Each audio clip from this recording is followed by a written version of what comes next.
जय सिया राम। भगवान श्री राम मानव जाति के लिए आदर्श हैं, जिसे सभी को अपने जीवन में उतारना चाहिए। भगवान राम भगवान विष्णु के 10 अवतारों में 7वें अवतार थे। भगवान विष्णु के 1000 नामों में भगवान राम का नाम 394वां है। भगवान राम को राम नाम रघु राजवंश के गुरु महर्षि वशिष्ठ ने दिया था। भगवान राम का जन्म त्रेता युग में हुआ था। भगवान राम की एक बड़ी बहन भी थी जिनका नाम शांता था।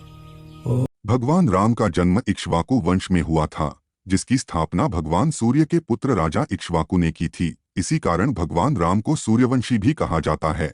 भगवान राम को रघुकुल के राजा भी बोला जाता था। उनके वंशज में एक रघु राजा थे जो बहुत प्रतापी राजा थे, जिनके नाम से उनके कुल रघुकुल कहा जाने लगा। सीता जी के स्वयंवर में भगवान राम जी ने शिव जी के जिस धनुष को तोड़ा था उसका नाम पिनाक था।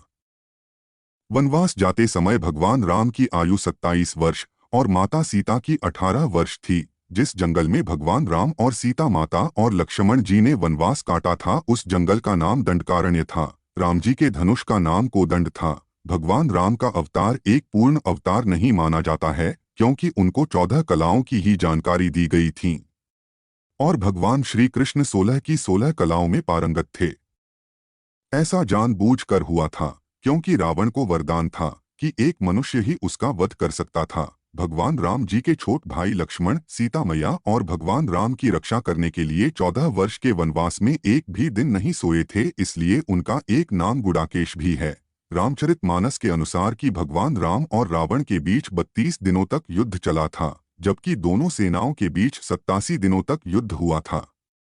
भगवान राम को मानव के रूप से ही पूजा जाने लगा था। भगवान राम ने 11,000 वर्षों तक अयोध्या राज्य पर शासन किया था। इस स्वर्णिम काल को राम राज्य के रूप में जाना जाता है। महाभारत के अनुसार भगवान शिव ने कहा था कि भगवान राम का नाम 3 बार उच्चारण करने से हजारों देवताओं के नामों को बोलने के बराबर फल की प्राप्ति होती है। भगवान शिव खुद ध्यानावस्था में भगवान राम के नाम का ही उच्चारण करते रहते हैं। प्रभु श्री राम को मेरा कोटि कोटि प्रणाम। जय श्री राम।